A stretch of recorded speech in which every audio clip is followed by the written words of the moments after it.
Welcome to the LA Story Podcast with Stevie Wilson.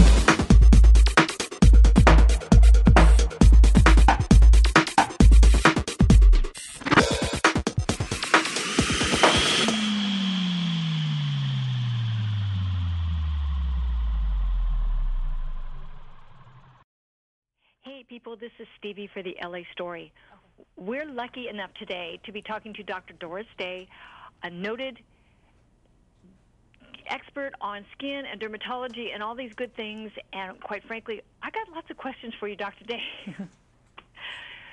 There's so many things that people ask me because I write about skincare and beauty and all that things about what to use, but some of the things that they do within their own lifestyle causes them to look older than they should, simply things like not using sunblock every day. I agree. It's what people do and sometimes what they don't do. As you mentioned, that can make people look older. So sunscreen is one of the simplest and most important steps and needs to be done on a daily basis, even on cloudy days, even if you're just going out for a quick walk. So people don't realize how much more exposure they get when there's no sun because it's cloudy. They think that they can go out and they're safe, and they spend more time outdoors, and they end up with sunburns and accelerating the aging process. But there's other simple things that people don't do. There was a study that showed that up to 50% of women don't wash their face at night on a regular basis. And this can be very aging because all that pollution, grime, and oil is aging to the skin. And when you wash your face, you're also priming it so that any product you apply afterwards will penetrate better and you'll get the most out of it. You know, the other sneaky thing in the aging process is that as we get older, our skin cells don't naturally slough off as well as they used to, and that can leave the complexion looking very dull and can add years. So something as simple as exfoliating can be very helpful. The problem I see is that sometimes people take that to the other extreme and they over-exfoliate and strip their skin, and that leaves your skin more exposed and more vulnerable and more easily irritated.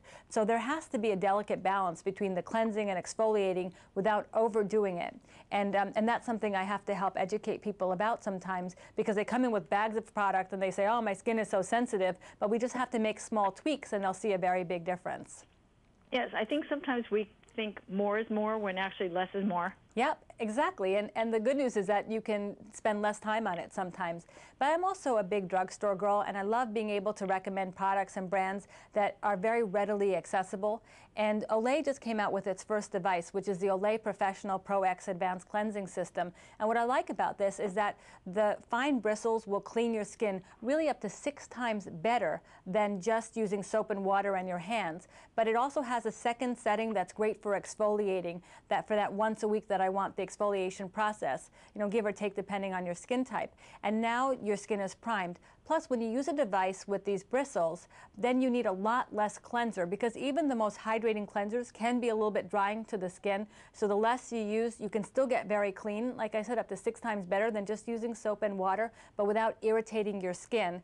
And I know that those bristles won't remove more than I want removed because those outer layers of skin cells, that dead skin cell layer, does provide purpose in the skin in terms of holding water in and protecting against the sun. So I don't want to strip it away, just what's ready to come off and should come off. That's what I want to remove. And now your skin is primed for the other ingredients that I want my patients to use. I think that's great because I am truly one of those people who tend to put too much emphasis on exfoliation. And I've had times when I've gone, too much.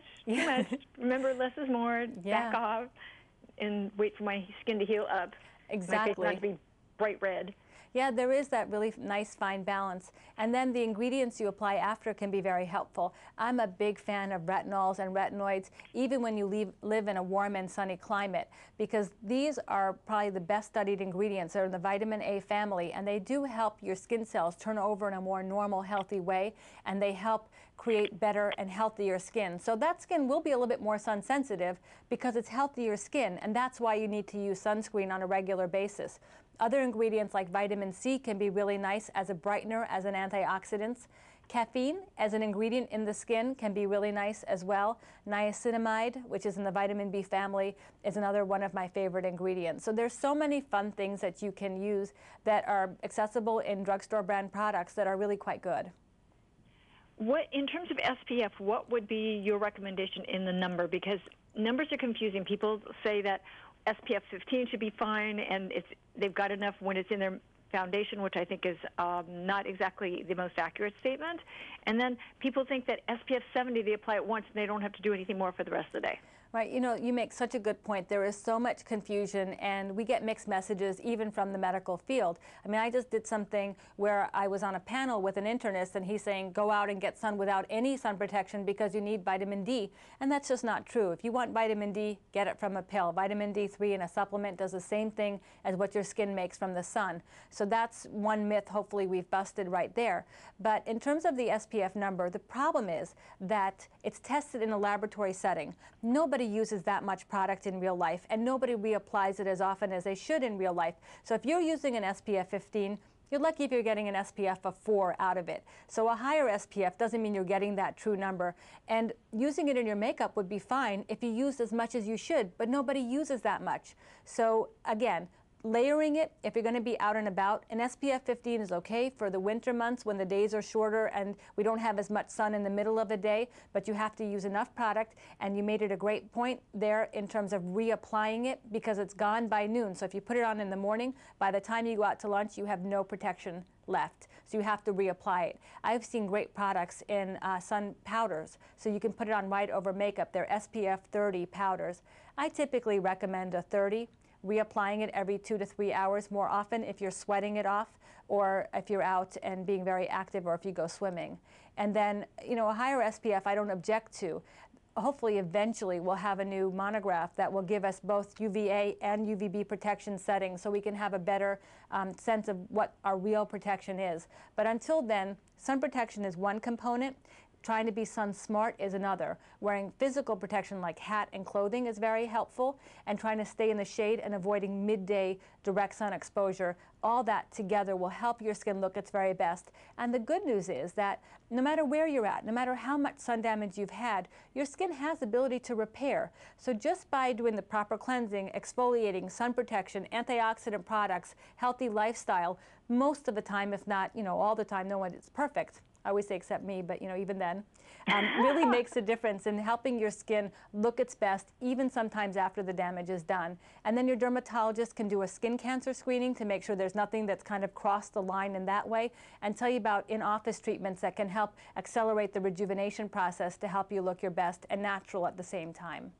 Okay, is there anything good that we can do in terms of, besides the exfoliation and all that and the sunblock, anything else that we should know that we should be doing on a daily basis?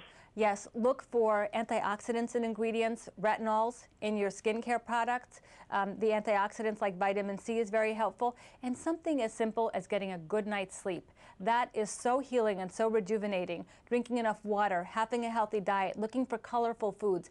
Anything you put in your body also affects your skin. Having a healthy body will reflect very well in your skin. There's no shortcuts. So if you want to look your best, you really have to take these measures. But the good thing is that you can do them in small steps, and even if you take a step back sometimes, it's only a small step and it's not that far to go forward again. So the skin is very forgiving in so many ways, and when you start behaving better, it shows very quickly. Quitting smoking, dramatic effect in the skin. It's probably one of the best things you can do besides sun protection to help your skin look its very best.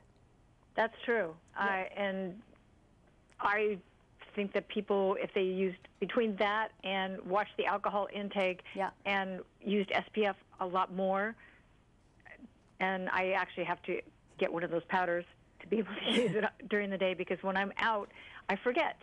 Yep, I just always have it in my bag, and when I'm out and about, I brush it on my face, my neck, my chest, and the back of my hands, and it makes such a difference. So when I go to my kids' soccer games or basketball games, baseball games, not basketball, but baseball games when we're outdoors and there's no shade for the parents, then I have my protection, so I never go out without it.